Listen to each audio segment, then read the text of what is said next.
welcome to the channel, everyone. My name's Captain Crush. Welcome back. It is Flex Friday. Today we're going to cover at least two must plays that I think you should have in your slip. Yesterday was a great day for NFL and NBA. Had a bunch of winners. I gave a winning slip right here on this channel, free of charge, 3 of 3. Had a bunch of great plays as well. I get DMs and Twitter messages all the time from the W's from people that watch this video. So without further ado, let's break this down. As many of you know, the day started off with some drama on PrizePicks. Flex Friday has now been upgraded. They're giving out 50, 100, 400, all the different bets based on account activity and platinum memberships. It's caused a lot of controversy, but you know what? Who cares? They're giving away free bets. Suck it up, Buttercup. Trust me when I tell you they don't have to do it and you'd still play on their website. So with that in mind, they were also limiting bets for people, myself included and many others, but fortunately now it's fixed. There's still a lot of delays on the fantasy side of things being put on the board, but we do have a couple up so far. So for now, I'm going to talk about Kyle Kuzma. The best game on the slate is the Washington Wizards versus the Charlotte Hornets. I'm telling you right now, if this game stays close, it's the best game on the slate. No defense, pace up spots, everything you'd want in a fantasy environment, they got it. The Hornets don't play defense, the Wizards don't play. The question is, who's hitting and who's selling? For now,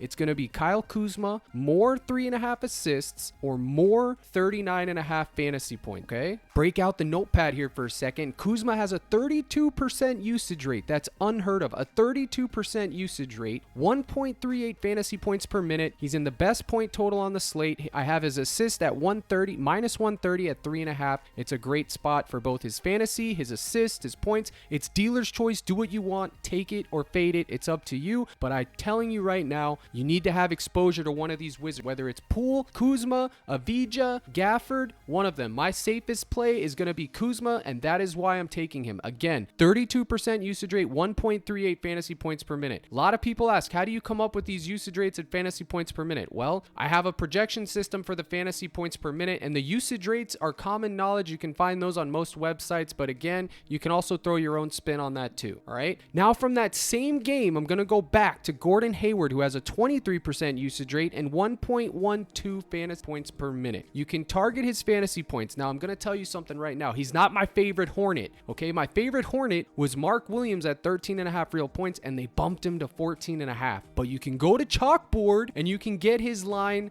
at 11. I think I bumped it down to 9.5. I can't remember. No, I think it was 11.5. I'm not sure. It's in my Discord and on my Dub Club for those of you that were there. I posted it last night. He was at 13.5 on PrizePicks, but now he bumped up to 14.5, and now I'm off of it. I got him in early, thankfully. So Gordon Hayward, 34.5 fantasy. He's the best Hornet in this option. Or LaMelo Ball at 49.5 fantasy, or even his PRA. He was going to soar over last game, but he had 6 turnovers, unfortunately, which caused him to miss. He ended up with 46 fantasy points when they just played. Again, he had 6 turnovers. But this play, 100% is still in play. If it was good then, it's good now, okay? I don't know why people don't understand that. Same game environment, same everything. Why wouldn't we go right back to it? Because he sold? Who cares? Nobody cares, not me. So go ahead and take either one of these. The only reason I would advise for Hayward is because it's a lower total. He may be able to get there easier, but I have them both going over in my projection models anyways, so just pick which one you want.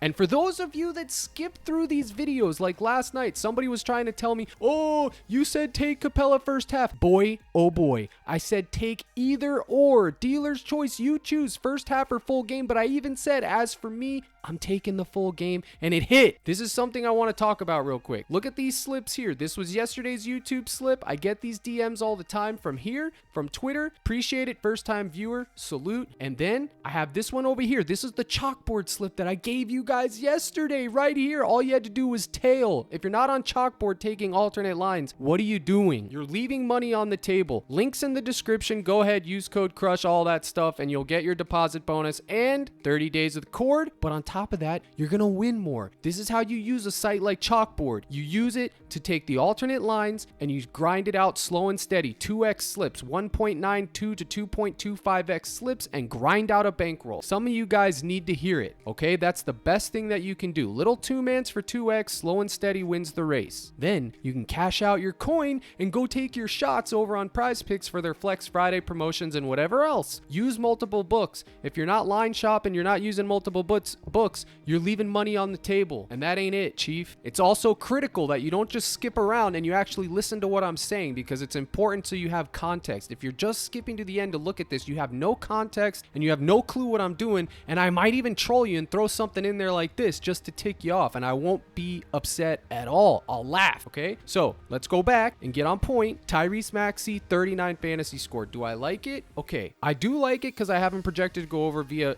sim model, but I like Tobias Harris. He was at 27, 28. Now he's opening at 29.5. I still like it. I like all these Philly 76ers. I love Embiid's points, his fantasy score, all of it. Here's what I don't love, okay? What I don't love is the blowout potential, because I'm all but sure that the Philadelphia 76ers are going to come out there and they're going to blow out Detroit. The only good thing is that the game's actually in Detroit, so maybe that helps Detroit a little bit. They're a young team. They're just not ready to compete with a juggernaut like the Sixers. They're just not it yet. But anything can happen, like always, just like in the NFL and NBA. They're all professionals. They can get a W, but my money would be on that they're going to get blown out. Does that mean I want to attack first half? No, I'm not touching the first half for this game. This is just the risk we're going to have to take. So Tyrese Maxey, 39 fantasy, Tobias Harris, 29.5 fantasy, or Joel Embiid's 55.5 fantasy, or his points, or his PRA. All of those are going to be in play. It's an elite matchup. The only thing that's not elite is the point spread, okay? So this is how I would build my slip if I was you, okay? You have 1 to 2 anchors, possibly 3, and you should be targeting one of these. So any of the Wizards, any of the Hornets, any of the Philadelphia 76ers, one of those 3 is what you want to have in your slips. I have a lot more plays that I like, and I'm going to discuss later in my Discord and on my Discord live stream, but for this YouTube channel, this is what you guys are going to focus on. I can't give it all away, boys. That's not how capitalism works. Today's video by default is just going to be shorter than normal because I have a lot of work with those Flex Fridays. I'm going to do everything I can to get my community in my Discord to ship a 25x $400 flex for the 10K. That is my goal today. So unfortunately, I can't go on and talk about all the plays that I love, but my goodness, it's a 9-game slate. There's a bunch of them. So with that in mind, I'm just going to tell you guys, remember, step 1 of the process, point totals, spreads. Look for the high point totals, look for the close spreads. That's what you want to attack. That's what you want to be targeting, okay? Do your research, okay? And don't overextend yourself. Keep yourself limited to 2 or 3 anchors, maybe even just 1, and then the rest of the guys, like the role players and everything else, the dart plays, those are the guys you don't want to be over leveraged on. You don't want to be long on those guys, okay? You just want to have them sprinkled around. So let's just I'm going to give you guys an example real quick, because I get this all the time, even in my own cord, with people mixing and matching wrong and slip building wrong. You don't usually want to have 2 or 3 from the same team in the same slip without a run back. Unless you're doing a game stack where you'd have 3 Hornets and 3 Wizards, then I would say it's viable, or 2v2 or 1v1 or something like that. But just like 3 Phillies and then 1 from something, that's terrible correlation. Correlation is key to this whole thing. It sounds crazy. It's very critical in NFL, but it's even critical in the NBA as well. An example of that would be having Hayward, Ball, and Mark Williams on the same slip with no Wizards on the other side. That's terrible, okay? Whether it hits or not doesn't mean anything. We're not playing for one day of success. We're trying to make the right plays day in and day out, and the money will come, all right? So this is an example. Let's just say you had Kuzma and LaMelo Ball as your anchors, and Maxey. Let's just say those were your 3 anchors. Let's just break it down and just say these 2 were your anchors, okay? Let's just say that. So then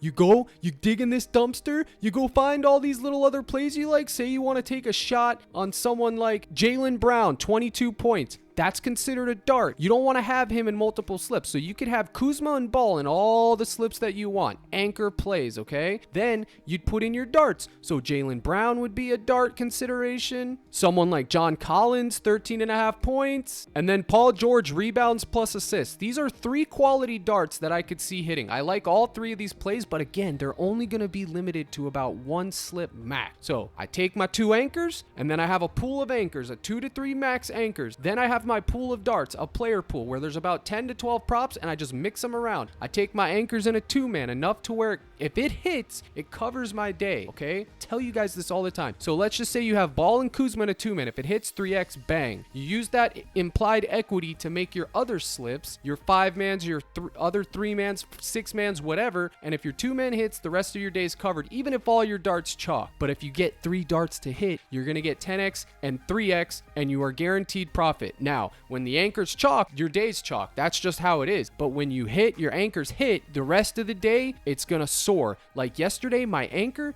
Deontay Foreman, and my oh my did he soar. He crushed. Same thing with Halliburton and buddy Clint Capella. Everybody was ready to chalk Clint Capella in the first quarter. I had a teachable moment in the Discord. I tell everybody, do not pre-chalk somebody in the first quarter. That's insane. Get your emotions out of the equation and just let whatever's gonna happen happen. If you want to sweat it, everybody loves to sweat it. You're paying money, you should be able to sweat and root for your guy. Root for your guy. Don't speak negativity and nonsense into the world, because you're going to get it back. So if you're sweating Capella, don't sit there and be like, oh, Capella's chalked in the first quarter. You should sit in there and be like, come on, Capella, get these rebounds. I know you can do it. It's a mindset. Get out of the poverty mindset and get in the positivity mindset, and it'll help you out. Remember, cores, darts, and that, if you want all the rest of the plays, you go over here, take your fanny over to CaptainCrush.net, go to the gold package, get it. A lot of new people are in the court. Appreciate you guys. This video, again, it's going to be short, and I appreciate you watching. Good luck, and let's crush.